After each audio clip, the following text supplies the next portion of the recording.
বিসমিল্লাহির রহমানির রহিম। উচ্চ মাধ্যমিক শ্রেণীর আমার শ্রেণীর ছাত্রছাত্রীরা, আশা করি তোমরা সবাই ভালো আছো এবং তোমাদের পড়ালেখা ভালোভাবে চলছে। পরিচয়ে আমি একজন অবসরপ্রাপ্ত ইংলিশ টিচার। যতদিন শিক্ষকতা পেশায় ছিলাম আমি আমার শ্রেণীর ছাত্রছাত্রীদেরকে ইংরেজি বিষয়ে পাঠদান করতাম। আজ আমি তোমাদের সামনে ইংরেজি বিষয়ের কোনো টপিকস নিয়ে আলোচনা করতে আসিনি। আজ আমি তোমাদের বাংলা প্রথম পত্রের একটি গল্প নিয়ে সামান্য আলোচনা করার জন্য হাজির হয়েছে। এই গল্পটির নাম হলো নেকলেস। গল্পটি ফ্রান্সের একজন বিখ্যাত সাহিত্যিক লিখেছেন। তার নাম গি দ মোফাসা। একজন সাহিত্যিক হিসাবে তিনি সারা বিশ্বে প্রশংসিত। তিনি 1853 সালে ফ্রান্সে জন্মগ্রহণ করেন এবং 1893 সালে তিনি ইন্তেকাল করেন। গল্পটি লেখা ছিল ফরাসি ভাষায়। এই গল্পটিকে বাংলায় অনুবাদ করেছেন আমাদের বাংলাদেশের একজন প্রখ্যাত সাহিত্যিক অনুবাদক, নাম তার পূর্ণেন্দু দস্তিদার। তিনি 1909 সালে চট্টগ্রামে জন্মগ্রহণ করেন। তিনি একজন দেশপ্রেমিক ছিলেন। আমাদের দেশের প্রতি তার বেশ অবদান রয়েছে। 1971 সালে মুক্তিযুদ্ধে অংশগ্রহণের জন্য তিনি প্রশিক্ষণে যাচ্ছিলেন। পথিমধ্যে অসুস্থ হয়ে তিনি ইন্তেকাল করেন। আমরা তার বিদেহী আত্মার কল্যাণ কামনা করি। নেকলেস গল্পটির প্রধান চরিত্রে মাতিলদা নামে একজন মহিলা রয়েছেন। এই মাতিলদা অপরূপ সুন্দরী ছিলেন। স্রষ্টা তাকে অপরূপ রূপ লাবণ্য দান করেছিলেন, কিন্তু তিনি মানসিকভাবে অশান্তিতে ছিলেন, কারণ তার জন্ম হয়েছিল একটি মধ্যবিত্ত পরিবারে। তার পিতা ছিলেন একজন কেরানি। একজন কেরানির উপার্জন আর কত থাকতে পারে? তাই মাতিলদা মানসিকভাবে শান্তিতে ছিলেন না। তিনি সবসময় উচ্চাভিলাষী ছিলেন। তিনি সবসময় আভিজাত্য কামনা করতেন। তার মনে বাসনা ছিল যে তার জন্ম হবে এক অভিজাত পরিবারে এবং তিনি স্রষ্টা প্রদত্ত তার যে অপরূপ সৌন্দর্য সেটিকে প্রদর্শন করবেন দামি দামি পোশাক, দামি দামি গহনা পরে। তার বাসভবন থাকবে অনেক উন্নত, বিভিন্ন রকমের দামি দামি আসবাবপত্র থাকবে। তিনি রাজকীয় পরিবেশে থাকবেন, কিন্তু তা তো আর হলো না। তাই তার ভিতরে মানসিক তৃপ্তি ছিল না। সবসময় সে মানসিক অতৃপ্তিতে ভুগত। ভাগ্যের কি পরিহাস, তার বিবাহ হয় এক মধ্যবিত্ত পরিবারে। তিনি এক মধ্যবিত্ত পরিবারের এক কেরানিকে বিবাহ করেন। তার স্বামী শিক্ষা মন্ত্রণালয়ের এক অফিসে কেরানি হিসেবে চাকরি করতেন। বিবাহের পর মাতিলদার নামের সাথে তার স্বামীর পারিবারিক পদবি যুক্ত হলো। তাই বিবাহের পরে আমরা দেখব মাতিলদার নাম হচ্ছে মাতিলদা লইসেল। লইসেল তার স্বামীর পারিবারিক পদবি। লইসেল যথাসাধ্য চেষ্টা করতেন মাতিলদাকে সুখী করতে, কিন্তু যেহেতু তার সীমিত উপার্জন ছিল, কি আর করা যায়। তিনি প্রায় লক্ষ্য করতেন যে তার আর্থিক অসচ্ছলতার কারণে মাতিলদা সুখী ছিলেন না। তার ভিতরে মানসিক অতৃপ্তি ছিল। কি আর করা, এভাবেই তাদের দিন চলতে লাগলো। একদিন ওই শিক্ষা মন্ত্রণালয়ের মন্ত্রীর আয়োজনে একটি বল নৃত্য আয়োজন হচ্ছিল। সেখানে অনেককে নিমন্ত্রণ পত্র দেওয়া হয়েছিল। তো লইসেল অনেক চেষ্টা করে একটি নিমন্ত্রণ পত্র জোগাড় করে, কারণ সে ভেবেছিল এই নিমন্ত্রণ পত্রটি যদি মাতিলদাকে দেওয়া যায় সে সন্তুষ্ট হবে, কারণ মাতিলদা তো তেমন কোথাও যায় না। মাতিলদা যদি এই নিমন্ত্রণ পত্রটা পেয়ে সে ওই বল নৃত্যে অংশগ্রহণ করে তো নিশ্চয়ই সে অনেক আনন্দ লাভ করবে। তাই সে বাসায় সেই নিমন্ত্রণ পত্রটি এনে মাতিলদাকে বলো, মাতিলদা তোমার জন্য একটা সুসংবাদ আছে। তো মাতিলদা বলল, কি সুসংবাদ? বললো এই খামটা নাও। তো মাতিলদা সেই খামটি খুলে দেখলো যে মন্ত্রীর বাসায় একটি বল নৃত্যের আয়োজন হবে, সেইখানে মাতিলদা দাওয়াত পেয়েছে। তো এতে মাতিলদা খুশি হলো না। মাতিলদা বলল আমি সেখানে কিভাবে যাব, কারণ সেখানে যাওয়ার মতো আমার কোনো পোশাক নাই, আমার কোনো গহনাও নেই, তো সেই এই নিমন্ত্রণ পত্র দিয়ে আমার কি হবে। লয়সেল কিছুটা মানসিকভাবে খারাপ উপলব্ধি করলেন, কিন্তু তারপর অনেকক্ষণ ভেবে বললো মাতিলদা, তাহলে তুমি আর একটা ভালো পোশাকের জন্য মোটামুটি দেখো তো কত টাকা লাগে। তো মাতিলদা ভেবে চিন্তে বললো যে 400 ফেরা হলে একটা ভালো ড্রেস হবে। লয়সেল শিকারে যাওয়ার জন্য একটা বন্দুক কিনবে, সেই উদ্দেশ্যে সে 400 ফেরা জমা করে রেখেছিল।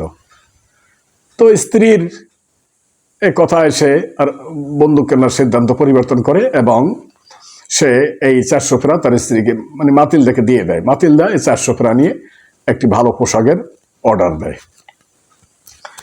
পোশাক নির্ধারিত দিনে ডেলিভারি হলেও মাতিলদাকে দেখা গেল যে সে এখনো অন্যমনস্ক, সে মানসিকভাবে ভালো নেই।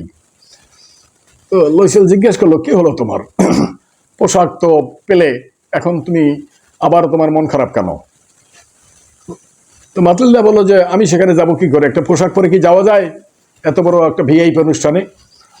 আমার তো কোনো অলংকার নেই, আমি কি নিয়ে যাব। লয়সেলের মন খারাপ হলো। লয়সেল যা হোক অনেক ভেবেচিন্তে লয়সেল বললো যে হ্যাঁ মাতিলদা, আমার একটা বুদ্ধি এসেছে। কি?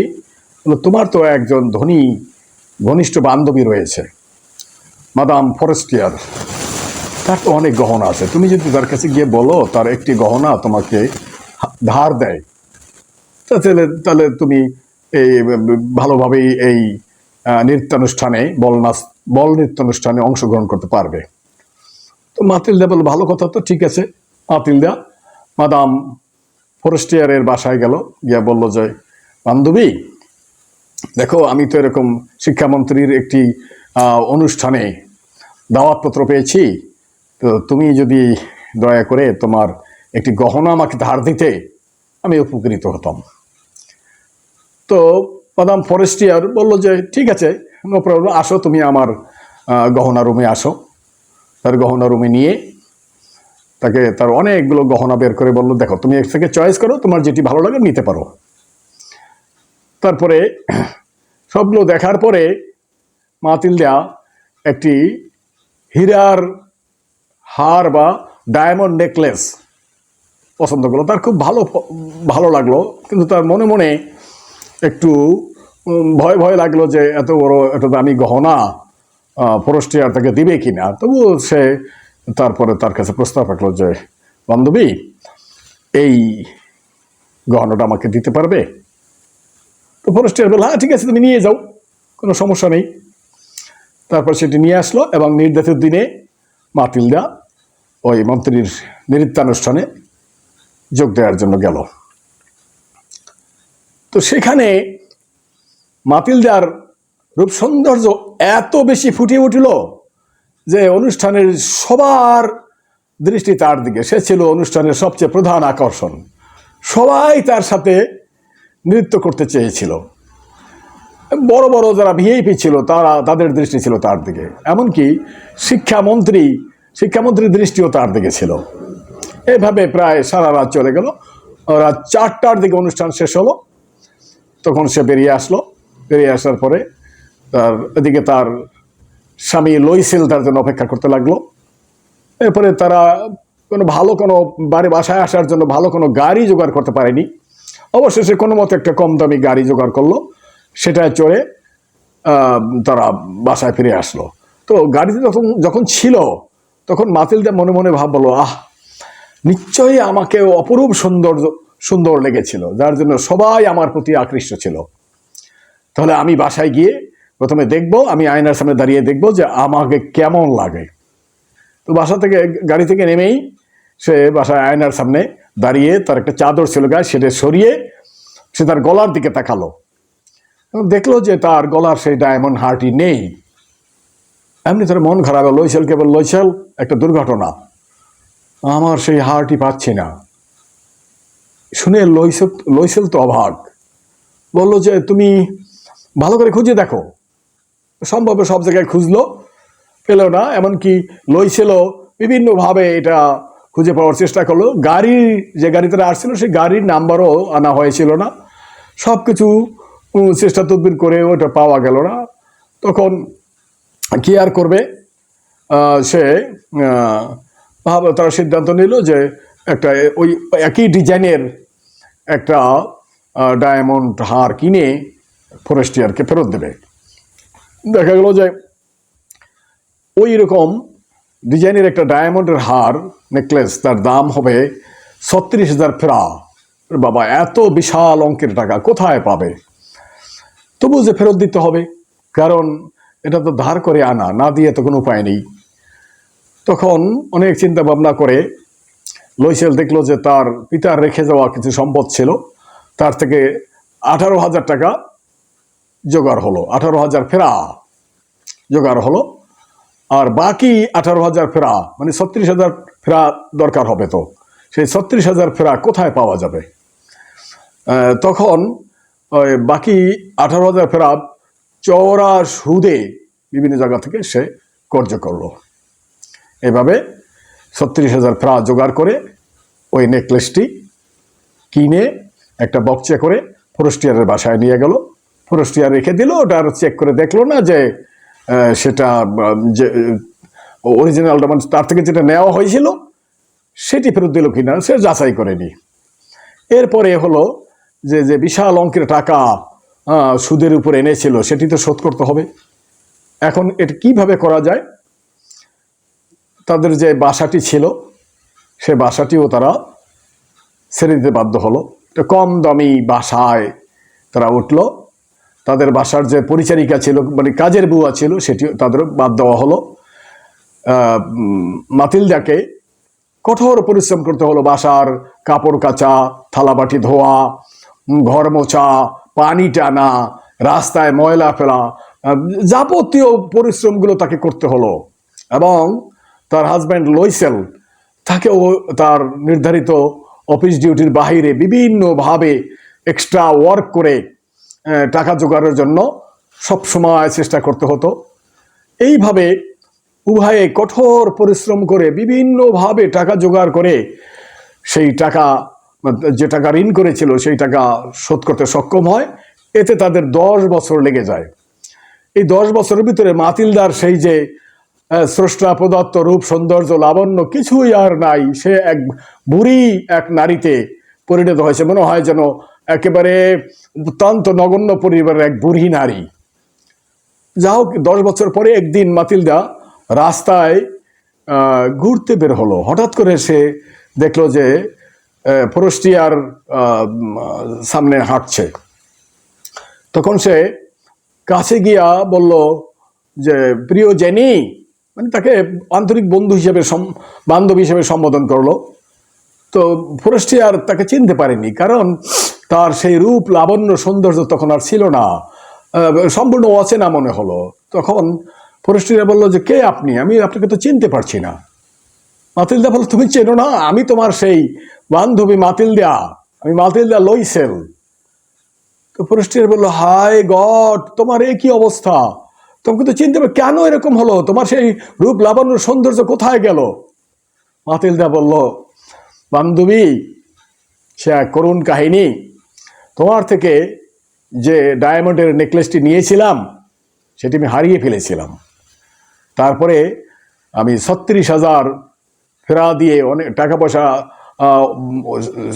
সুদের উপরে এনে 36,000 ফেরা দিয়ে একটা ডায়মন্ডের হার কিনে তারপর তোমাকে ফেরত দিলাম। তো ফরেস্টিয়ার বলল যে, ও গড, বান্ধবী, কি বলছো তুমি? তো বিরাট একটা ভুল হয়ে গেছে, একটা কমিউনিকেশন গ্যাপ হয়ে গেছে। আমার সেই নেকলেসটি তো অরিজিনাল হীরার ছিল না, ওটা তো অরিজিনাল ডায়মন্ডের ছিল না, ওটা ছিল নকল ডায়মন্ড। ওটার মূল্য ছিল ম্যাক্সিমাম 500 ফেরা। তুমি কি করেছো? কিন্তু এ কথায় আর কি হবে, ইতিমধ্যে 10 বছর পেরিয়ে গেছে, 10 বছরের তো 10টা দিনও আর ফিরে আসবে না। এই হলো করুণ কাহিনী। তো এই গল্প থেকে আমরা কি শিখলাম? গল্প থেকে তো অবশ্যই আমাদের একটা শিক্ষণীয় আছে, কারণ এই গল্পটি যে তোমাদের পাঠ্যসূচিতে অন্তর্ভুক্ত করা হয়েছে, অবশ্যই এর পিছনে একটা উদ্দেশ্য আছে। আমরা কি শিখলাম? আমরা শিখলাম স্রষ্টা আমাদেরকে যেভাবে রাখে সেভাবে আমাদেরকে সন্তুষ্ট থাকতে হবে। স্রষ্টা জানেন, তিনি মহাজ্ঞানী, তিনি জানেন কাকে কি অবস্থায় রাখতে হবে। এখন আমরা যদি তার সিদ্ধান্তকে অগ্রাহ্য করে আমরা সবসময় অতৃপ্তিতে থাকি, আমরা যদি স্রষ্টার যে সিদ্ধান্ত তাতে সন্তুষ্ট না থাকি, তাহলে আমাদেরকে এর জন্য বেশ ক্ষতিকর পরিণাম ভোগ করতে হবে, যেমনটা মাতিলদা ভোগ করেছিল। মাতিলদা 10টি বছরে স্রষ্টার প্রতি তার যে অকৃতজ্ঞতা, এ কারণে 10 বছরে তাকে যে বিশাল ক্ষতির সম্মুখীন হতে হয়েছে, সেটি তো আমরা গল্পে দেখতে পাচ্ছি। কাজেই বাস্তব জীবনে আমরা এ থেকে শিক্ষা গ্রহণ করব। স্রষ্টা আমাদেরকে যেভাবে রাখেন আমরা সেভাবে স্রষ্টার শুকরিয়া বা প্রশংসা করবো। হয় স্রষ্টা, হ্যাঁ তুমি যেভাবে রেখেছ, তুমি মহাজ্ঞানী, তুমি আমাদের মালিক, কাজে আমরা প্রশংসা করছি, তুমি যেমন রাখছো আমাদের কোনো আপত্তি নাই। দুদিন